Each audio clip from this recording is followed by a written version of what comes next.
Welcome, Victory, to our show. It's a pleasure to have you here. Tell us about your childhood in Ghana. What kind of student were you growing up? Okay. So thank you for the invitation and the opportunity once again. So It's a I pleasure. think with regards to my childhood, I would give much of the acknowledgement to my parents. I think I grew up seeing my parents love psychology, love the mind and how the mind works. See them reading books and talk about the mind all through. And so growing up and having that kind of exposure, I grew up also wanting to know about what the mind is all about, wanting to know about what psychology is all about. And that was how everything started for me. So I grew up in a house where, my parents expect you to put yourself to whatever it is you want to achieve and then strive to achieve. So that was the kind of family I grew up from. And my parents were willing to support me through at every single point of my life, like every single point, support every decision I wanted to make, and to also guide me. So I had that kind of support from childhood. I had that kind of mindset where you have to be motivated to get whatever it is you want for yourself. So that was the kind of where I was brought up, and yeah, it showed in my academics, I would say, because they expected that okay, you're going to school. I'm expecting this from you, and then as my child, or as my daughter, you have to you know apply yourself and bring the best out of yourself. So I think that was how it all started for me. That was how it all started. So they would encourage me to be good academically, and they also encourage me to read books on psychology, business, the mindset, every single thing you can think of. So that was the kind of childhood I had. Yes, I think let me put it that way. Oh, it's Yeah, so I think inspiring. that's the brief Yeah, answer this to is it. inspiring childhood. At what moment did you realize that time mastery is such an important skill?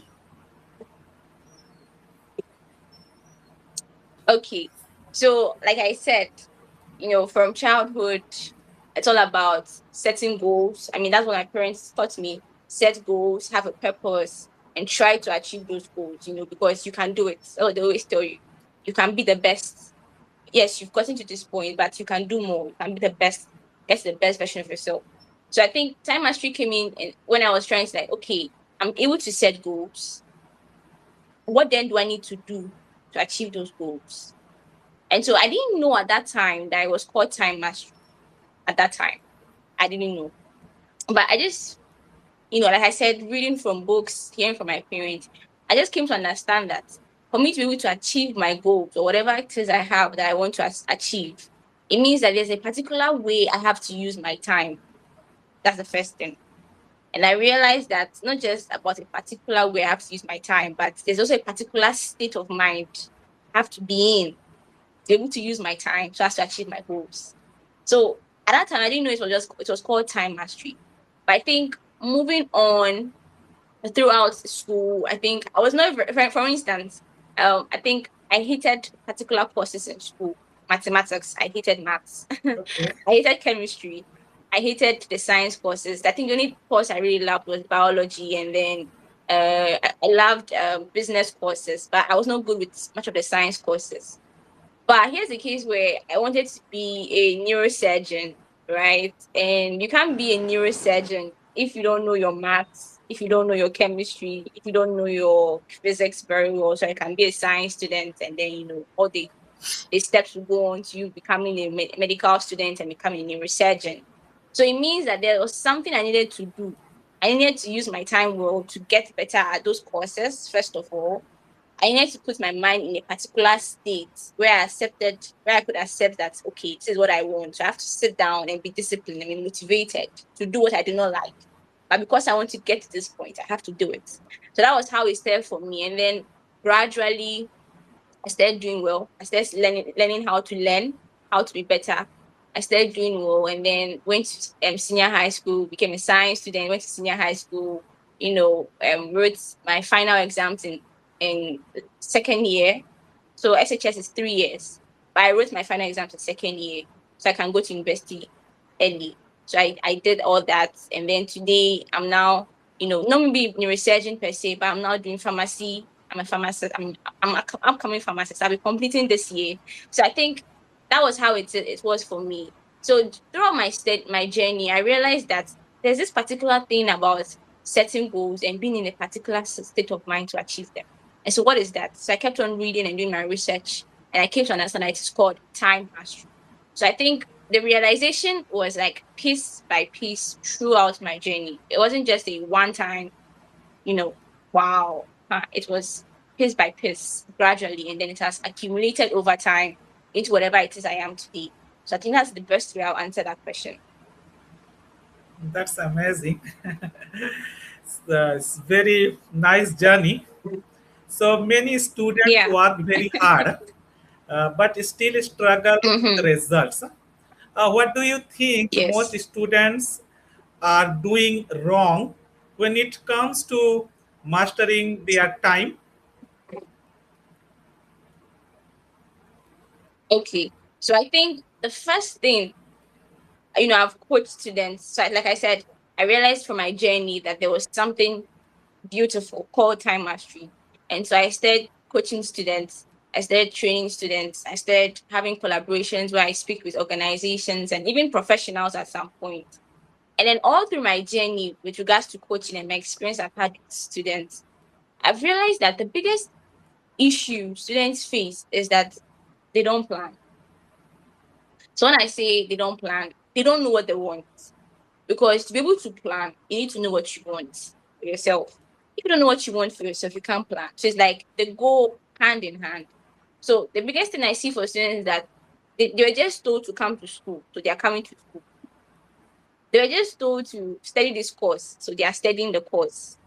They were just told that every day by 6 a.m., come to class and go home by 5 p.m., and they just do it. They don't know why they are doing it. They don't have a reason, they don't have a purpose. And as a result, they don't plan.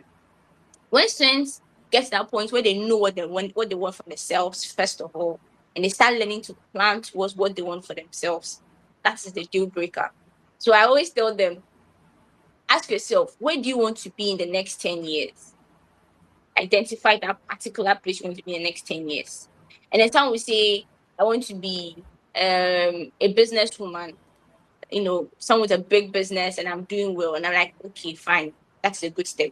Now ask yourself, where do I need to be in the next 5 years so that in the next 10 years I can be a businesswoman? And they identify that. They will now come down. So now that you know where you want to be the next 5 years, that will help you get to where you want to be the next 10 years. Then where are you supposed to be, or what are you supposed to achieve in the next 1 year that will get you to where you want to be in the next 5 years and ultimately to where you want to be in the next 10 years. That is how we go step by step. I think if students are able to take their time and go through that process, it gives them purpose, and as a result, helps them plan. And as a result, you see that they start doing the right things in the right direction. And that is where the success comes in. Well, yeah, your point seems to me like, there is a book, it's called Atomic Habit. Uh-huh. The atomic Yeah. habit, the explanation of atomic habit, Yeah. the author explained Yeah. those steps. So, your Exactly. process also is similar for me like that, is Yeah. it?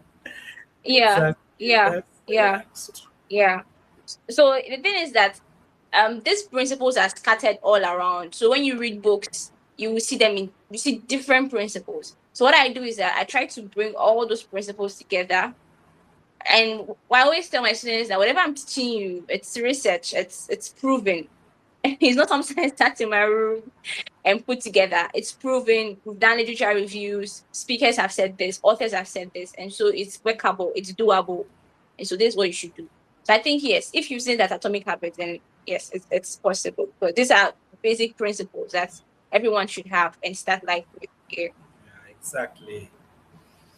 Well, that is nice. You also became a TEDx speaker, which is a huge achievement for anyone else. TEDx is the big stage. Yeah. So, how did that opportunity come, and what message did you share on the stage? Okay. Like you said, I think my TEDx talk is something that I still wake up every morning or not maybe every morning, but frequently. I still wake up and I can't believe it because I'd have to go to YouTube and type Victory Chinedum just to see that video again. I think that's the most, that was the biggest turning point of my life because for my TEDx talk, I always knew that I was going to do a TEDx talk someday because time mastery is something beautiful. It's something that people are not paying much attention to as much as they are paying attention to time management. So it's something I've always known that I was going to take to the global stage and to say it as much as I can. So I was thinking it was going to be something when I'm in my 40s, 30s, when I've grown older, and I'm now a career person or something. But seeing me able to do that at a very early stage, I think it's something I'm very grateful for, something I'm very honored to have. So speaking about how I had the opportunity, like I said once again, planning, right? I've always had it in mind, and it has always been a desire that one day I want to stand on that stage and say something that everyone would like and would love to hear. That was the first thing for me, first stage, the desire. That's what I knowing what I wanted. And so I think it just occurred to me one day, okay, why do I need to wait 40 years? Why do I need to wait till I'm 30 years? Why can't it be now? You have the message, so why can't it be now? I was I was feeling like I'm not ready. But like I feel like I can also try, right? And so I just reached out to a friend of mine. I was like, I think I want to do this. And he was like, are you sure? Are you ready? I was like, yes, I want to do it.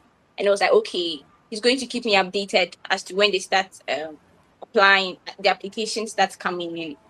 And so he was also someone who has seen my works, he has seen what I do. And so I think when they started application, he told me that he's inviting me to apply to be a speaker. And I was so grateful. So he invited me to apply, and then I applied. And then they went through the process, and then a lot of people applied, and I was one of the selected speakers. That was it. So I think it all went back to knowing what I wanted, and then having the the guts. Let me use guts. Having the guts and impetus to chase what I wanted. I think that was how it was started for me. And on the stage, I spoke about time mastery. It's always about time mastery. Always about time mastery. I spoke about time mastery. I spoke about what it means. I spoke about how my audience would be able to master their time as long as they've heard from me. I told them the exact step-by-step process of how to start mastering their time. And I also introduced the term temporal intelligence to them and how different it was from time mastery. So I think that's what I spoke about for my TEDx talk. Yes. That's And I look forward to more opportunities. If I get another opportunity, definitely I'll do it again and again and again. Yes. that's great. So that was it, Mr. Sheikh. That was it. That is great point. And here, people know time management, the word, but maybe very few people there know the time mastery. What is the difference between both Mm-hmm. words, time mastery and time management? So mostly people that they want to know when they listen this word, they may confuse. What is time mastery? Is it new? Yeah. Something new for them? Yeah. Yeah. And do you know the funniest thing? Uh, People actually think that I sat in my room and I coined the word time mastery. So I think I've been on a particular show like this one, and they were asking me, "Did you coin the term time mastery?" I'm like, "No, I didn't. I'm not the one that coined the term time mastery. It's something that has been there since time immemorial. I'm just bringing it out. I'm just exposing it more of like so." Yes, what we know about is time management. Manage your time, but you really hear master your time. So basically, the difference between time management and time mastery is that time mastery is more about a neuroscience way or a neuroscientific way, or it's more about a neuroscience backing. It has a neuroscience backing. It's where we are trying to use and understand how the brain works, and we're trying to use that to be able to achieve our goals. But time management, on the other hand, is more about practical principles on how to schedule and prioritize. So, for instance, under time management, you hear of Pareto's principle, you hear of scheduling, you hear of planning, right? Schedule your time when you wake up in the morning, or from 8 to 2, I'll be doing this. From 2 to 4, I'll be with Sheikh for his interview. From 4 to 5, that is time management. That is you breaking your time into pieces, chunks of pieces, and then try to assign tasks to them. That's what time management is. But you realize that you have made your plan, you have assigned the plan, your tasks to particular time durations. But then you realize that it takes another thing to be able to sit to do it. So you can plan all you want, you can schedule all you want, you can prioritize all you want. But another factor comes in, the mind. So for instance, you've planned that from 8 to 2, okay, 8 to 2 is too much. From 8 to 10, you study. Let me use an example of studying for students. 8 to 10 a.m. you study physics. It is 8 o'clock, but you're not doing anything. But you just don't feel like studying physics any longer. You just want to be on your bed. Yeah. It's 8 to 10. Okay, you've sat down to study, but what you are studying is not entering. Like, you're not understanding. You're not getting it. You're just zoning out. Your mind is not clear. Or it's 8 to 10, and all of a sudden, that's when your phone is buzzing with messages and notifications from friends and family. So you realize that your ability to achieve a particular thing or to do a particular task is not just about scheduling it or putting a time to it. The mind comes in. That is where time mastery comes. So time mastery will come in and tell you, okay, so now you set your time from 8 to 10 to study physics. Here's what you should do. But from 7 to 8, make sure that you are not doing any focused work in that period, because your brain can only do focused work for 2 hours. So make sure that from 7 to 8, you're not doing any focused work. So once it's 8, you can have all that focus you need. Time machine will come in and tell you, okay, when you are studying, do not study on your bed, because your brain has associated your bed with rest and relaxation. And so when you are studying on your bed, your brain will not allow you, it's not in that state to learn. It's not in that state to study. It's in that state of relaxation. You can't study. Your time, you see, you come and you realize that it's more about the brain, understand how the brain works, and using it to achieve a goal, using it to achieve a task, using it to do what you say you're going to do at a particular point in time. So I usually tell students that time mastery is equal to time management plus mind management. So your ability to set a goal and achieve it is not just about writing it down and putting a timing on it, but it also involves mind management, managing your mind. Did you know that research has shown that creatives who do their creative works in the mornings are more productive and are able to do better than those who do in the evenings? Why? Because our brain has that state of being, has that, it's in that state of, can be in that state of creativity more in the morning. So if you are a creative person, an artist, and you are doing more of your creative work in the evening, you can't get the best as compared to someone doing a creative work in the morning, even though you might have scheduled. So that is where time mastery comes in. I don't know if you get Mr. I Sheikh. got it. So Do you get yeah, me? yeah, it's Yes, so that's the difference between time mastery and time management. So with time mastery, I'm more of a brain coach, and I use neuroscience principles yeah, to explain everything that comes with mastering your time. So that is the difference. Yeah, great. If you summarize what I mean here, time management means you are managing your tasks through deadlines, isn't it? Through deadlines. exactly, But while it is exactly, reaching to time mastery, that means your mind is managing your everything, and exactly. it's managing you and your Ex- deadline. Exactly. That that what I I yeah, that is it. understood from this Yeah, that type is of it. conversation. Yes, The yeah, most people they yeah, don't that's know. it. When I heard this word, even it confused me. Yeah? Then when you tell me no, not time management, it is time mastery. I said, okay, I'll ask you this thing Yeah, while we are here. yeah, yeah, So it will yeah, help us. yeah. Huh? Anyway, that's the nice point. So also you say you help students reach the top 1%. What does the top 1% mean in terms of mindset or habits? Okay. So I think the top 1% is more about mindset, like I said, because everything starts from the mind. You can have the scheduling, or like you said, the deadlines. But if the mind is not ready, it's not ready. So I think the principle of top 1% came from Maslow's principle.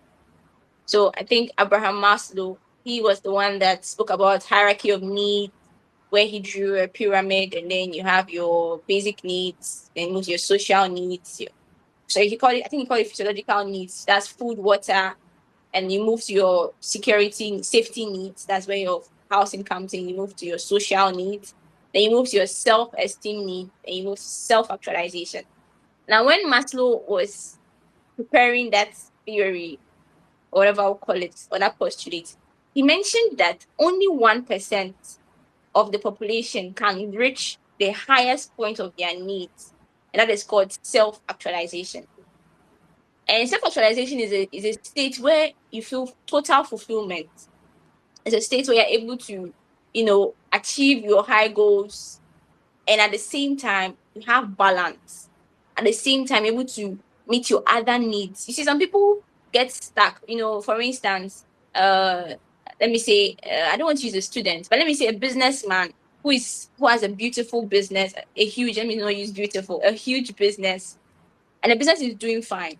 You realize that at some point the businessman can get stuck in the constant pressure to continue doing well, that he loses track of his family. He doesn't know what it means to go out for breaks any longer. He doesn't know what it means to go out there and socialize. It's all about chasing goals, chasing goals, chasing goals. But your ability to know that, okay, this is where I chase goals, but here's where I balance it with who I am as a person socially, who I am as a person, meeting my physiological needs. That is when self-actualization now comes in. So people that are achieving their goals and they are not eating, that is not self-actualization. You're achieving your goals, and as a result, you are sacrificing sleep. That is not self-actualization. So that's why you hear the cliche, the greatest people are those who sacrifice sleep. If you want to be great, don't sleep at night. No. If you want to be great, know when to achieve your goals and when to take a break, because you need sleep. Your ability to understand that balance means you've reached self-actualization. So that was Maslow's postulate. It was like only 1%. So imagine, like you said, India, right? He said India has 1.45 billion. So if we are following what Maslow said, it means that 1% of 1.45 billion are the only ones that can reach self-actualization. So I think when we say top 1%, it means we are saying that it takes a level of persistence, it takes an amount of mindset to be able to know how to balance pursuing your goals with well-being. You realize that not everyone understands how to go about that, and that is why the margin is so narrow and slim and skewed to only 1%. So I think it's more about the mindset. It's more about the mindset. I think the thing about adulthood is that I think you will never have free time. Mr. Sheikh, you will agree with me. Yeah, There's always something to be done. exactly. There's always We are work. on the same There's page. always work. Oh, there's always something to be done. But I think your ability to understand that, no, to be able to reach self-actualization, I should make time for myself. I should make time for my well-being. That is when you've reached self-actualization. You realize that you have to sacrifice some things and take responsibility for those sacrifices just for the sake of your well-being. That is when you've reached self-actualization. So that is why it's so narrow to the top 1%. Only a few understand that. Yes. Exactly. And so with regards to students, I teach them that you can, break your goals, you can break the mold, you can be amazing in class without sacrificing sleep. Students do that a lot. They call it all-nighters. They stay awake all night studying, or they stay awake all night, trying to read. I told them you can be the best in your class without sacrificing sleep. You can be the best in your class without sacrificing eating. You can be the best in your class and still have friends, still make time for family, still make time for the people around you that you love, and do all that. And that's why I come in to show you how you can do that. So that is what the top 1% refers to regards to being a student. Interesting. This top 1% is quite interesting. Yeah, Then yeah. So that's it. behind every success story, there are struggles. So, what were some of the biggest challenges you faced during your journey? Okay, so I think yes, behind every, yeah, like you said, there's always something. People see the success. People see the awards. People see I've had 7 awards so far, 7 academic awards of excellence so far. Been on the Dean's list. The Kai's Academy is doing well. We've had lots of collaborations, and it's beautiful. And people only see the success, but behind the scenes, there are days. There are days I just want to come home and cry. There are days I have rejections. There are days that I don't know what I'm doing. There are days where it's like, is all of this worth it? I think I was telling a group of people that sometime last year I nearly went into depression, like nearly, almost. And I think what happened was that I think for me the biggest challenge I've had so far is the fact that learning how to ignore what people say and still go for what you want. It's so difficult because at times you want encouragement from these same people. You want their approval. You want their you want them to approve whatever it is you are doing. And so when you don't get that approval, it makes you think that, am I doing the right thing? Am I on the right track? Am I wasting my time? I think that's the biggest challenge I've had. And all through my journey, I've always tried to learn, and I'm still learning. I'm still learning. I'm still reminding myself of the fact that do not wait for people's validation. And even if you're not getting their validation, you're not getting their approval, you're not getting their acceptance, stick to what it is you want for yourself. Stick to what it is you want to achieve, and then just do it. It's not as easy as I've said, but that is what makes the journey beautiful. So the biggest challenge I've had is teaching myself to not seek validation. And when I'm not getting that validation, I shouldn't let that be my metric for defining my success. So I think I've learned to define my success by my own metric. So what do I mean? I tell myself that if I'm able to achieve, if I'm, for instance, I tell when I have coaching sessions, at the beginning of the coaching session, I'll tell the students that they can be about 80, for this tell them that I'm looking for one person. I'm looking for that one person that will leave this coaching session changed. I don't want all the 80 people changed. If I get all the 80 people changed, fine. It's beautiful. But I want one person. And so it has helped me define metrics based on what should be done and not what should be expected from people. So yeah, I think that's been it. That's been that's what has made my journey beautiful. That's what has made it amazing. Yeah. Nice. Was there ever a moment where you felt like giving up? Hmm. Mr. Shake.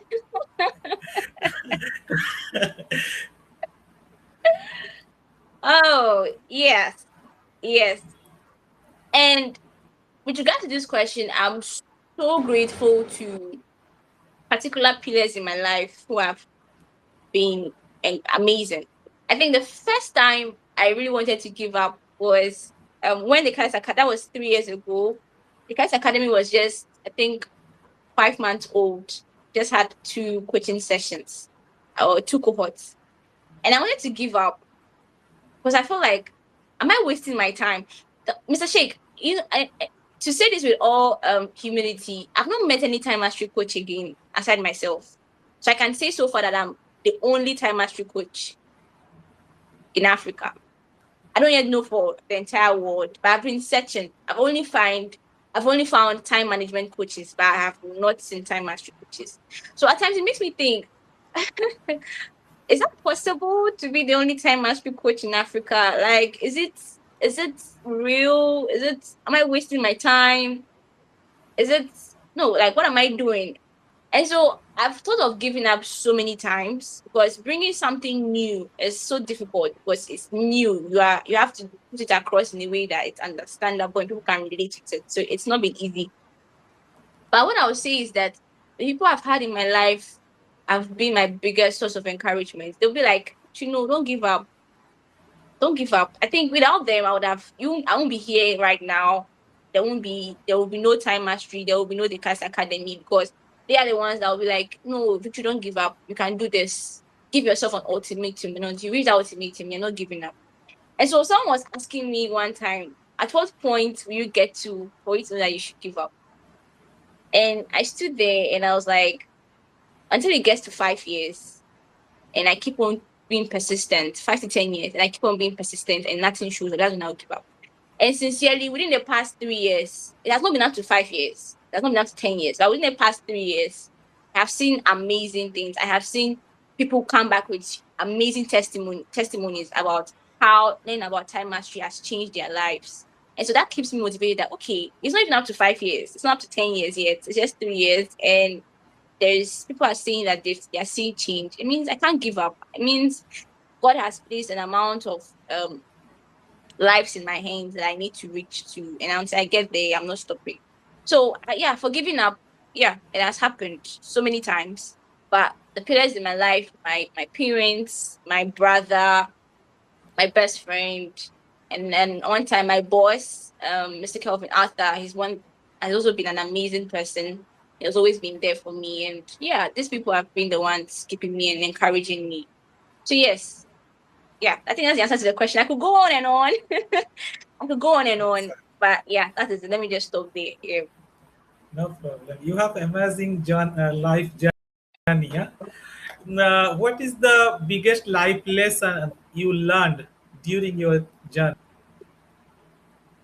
Okay, the biggest lesson, I think I've said that already. I think there's a fact that you should not seek validation from people.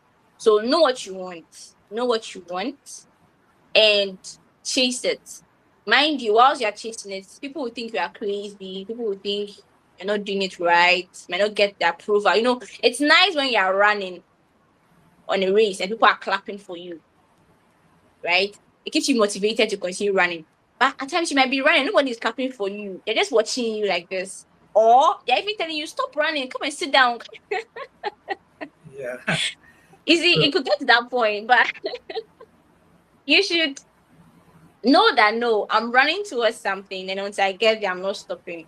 So I think that's been the biggest lesson I've learned on this journey. Yes, that has been the biggest for me. Nice. Now let's help our viewer with some practical tips. If a student watching this video feels overwhelmed with studies, social media, or distractions, what should they do Mhm. first to start mastering their time? Okay. So I think I'm glad you spoke about social media. So I think social media is one of the biggest. I call it a time waster. I think I call it a gangster. The time waster, because you might want to achieve goals, you might set goals to achieve. But if you don't take out your distractions, you don't take out your time wasters, they're going to stop you alongside. So I think skewing it down to particularly social media, we have practical ways of handling it. So I think when students work up with this particular issue, the first thing I tell them is know what you want. That's always the first principle. Know what you want. So I help them define their 10-year goal, 5-year goal, and 1-year plan. We can skew it down to their monthly goals and their weekly goals and even their daily goals. That's the first step.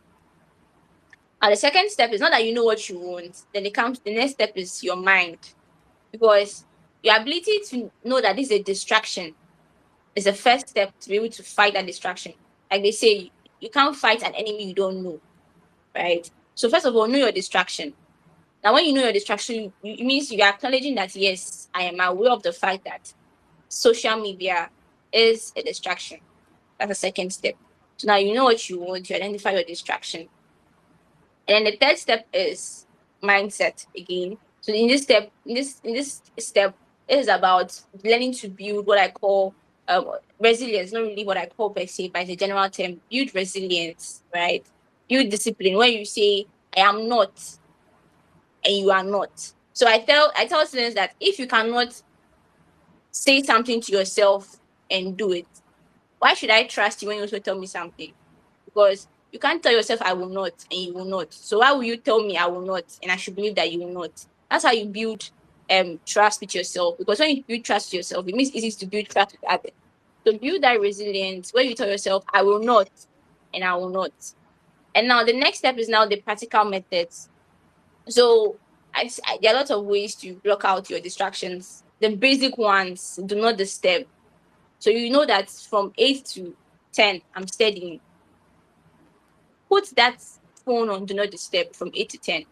If you can't control it, we also have what we call, I think every phone has it. We have digital well-being tools. I think iPhone users, there's a screen time. Android users, there's a digital well-being. So you just go to that particular, it's on everybody's phone, it's on everybody's settings. Just go to that settings and set your focus mode. I want it 8 to 10. Every single social media app on my phone shuts down so I can focus and study. That's another way. And then we also have the focus mode. So I've mentioned the focus mode. I've mentioned the do not disturb mode.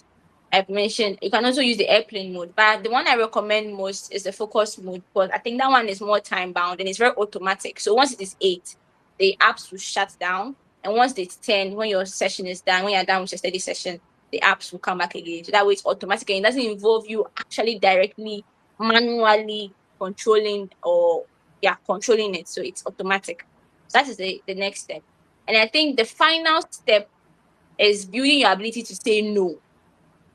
So I've had situations where students be like, I'm afraid that when I put my phone on focus mode, someone will send me a message and I will not see. And I told her that, okay, imagine it in this way. What if you were also sleeping around that period? Sit like that. If you were also sleeping around that period and someone sent a message and you did not see, will you feel guilty as much as you are feeling now because you wanted to study? You have to turn off your notifications. She was like, no, she won't feel guilty. I was like, exactly. So it's not about the people, it's about you. See it as that at that period, this is your life. I always tell them no one is coming to save you. So save yourself. This is your life. It's time to study. It's time to study. Whatever it is, as long as if you were sleeping, you won't have attended to it. See it that same way, and then just stick to whatever it is you have to do. So I think that's a basic principle. So yeah, should I summarize them or let me just summarize them. So the first thing is that you should accept your distractions, know what you want first of all. Second of all, accept your distractions. The third thing is that you should be able to build your mindset to be resilient. And then the next step is the practical ones I've mentioned. Use the focus mode, use the do not disturb mode, use the airplane mode. And then the last one is your ability to say no and your no should be your no, your yes should be your yes. Okay, that is the basic step. Able to feel this persistently for some time, it becomes a part and parcel of you, and you don't even need to be triggered to start. It just comes in, and then you're good to go. True. That's three things is very important. What is one habit that separates high achiever from average students? Because Mr. Shake, your questions are hard. you Your have questions are top notch. you have 7 time our winning achievements in your Uh student huh. career. So this Uh thing is huh. good Uh for a huh. student to know from advice that Yeah, kind I of understand. personality. I understand. Okay, so I think there was a research. I think it was when the Suzuki. I always say this every single time. It's my favorite. Something I always say, and they found out that A students, I mean students who are always getting the A's in their class, and then those that get the C's in their class, if they found out that the A students had a longer sleep time than the C students. So we usually think that the most intelligent ones do not sleep, but that's not true. From that research, we found out that those are the ones that actually sleep a lot. So it just brings us back to the question. I think the difference between high achievers and then low achievers, or like you said, average achievers, is that the high achievers know that They know what they want. That's it. That's it. They know what they want. That's just the basic answer to it.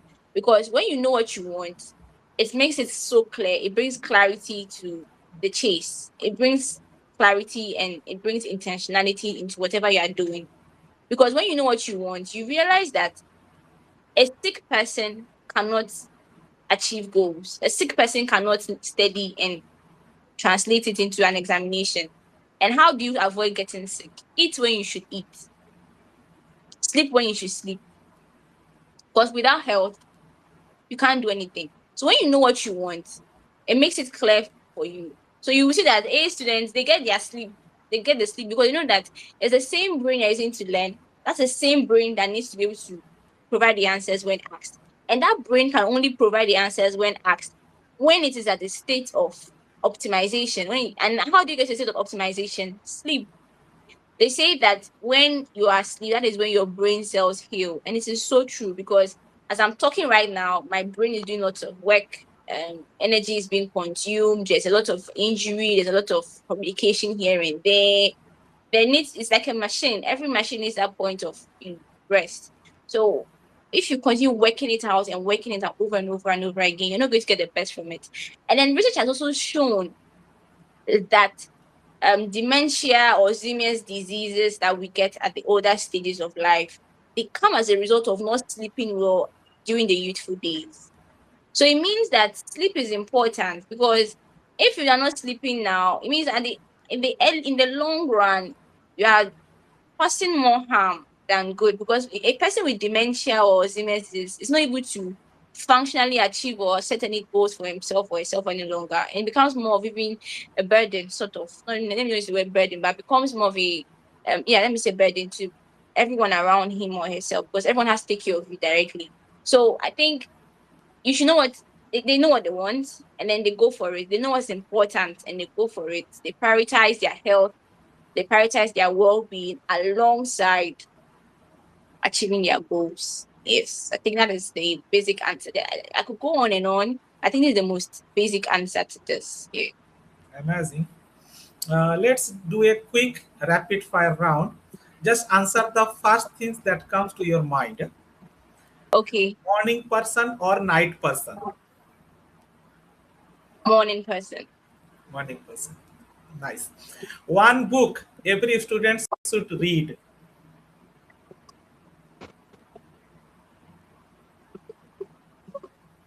Okay, let's say ego is the enemy.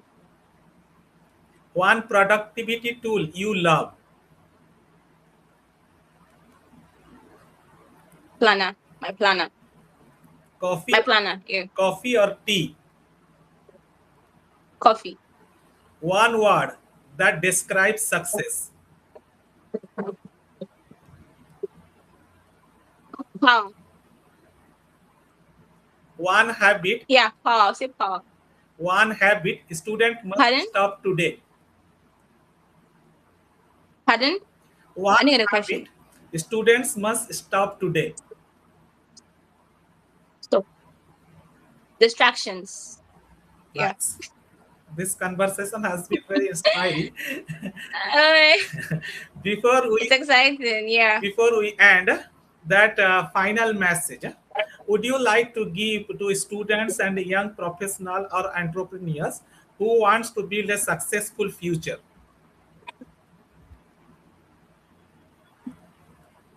Okay. So I think first of all, know what you want, then plan. Very, very important. Plan. Always plan. Never start a day without planning. That's the rule. Never start a day without planning. Like never start a day without knowing what you want to do for that day in a step-by-step manner. That's it's very important. Is know what you want and then plan heavily. That is the three main things I'll say. So know what you want, plan, and then eliminate your distractions. Yes. Nice.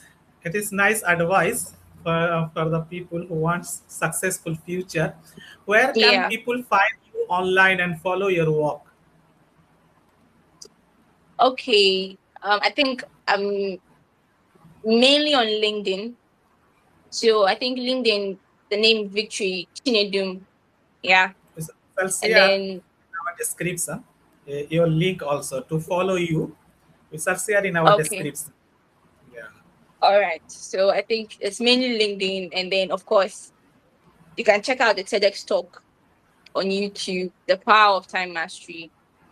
Yeah. So I'm mainly on LinkedIn, and then we use my LinkedIn profile basically as our website. So that is where you get all the details you need if you want to ever reach out to me. So it's basically my LinkedIn profile for now. Yeah. Okay. Thank you so much, Victory, for joining Thank you, today. Mr. Sheikh. It's been an amazing experience. It's a pleasure to have you here.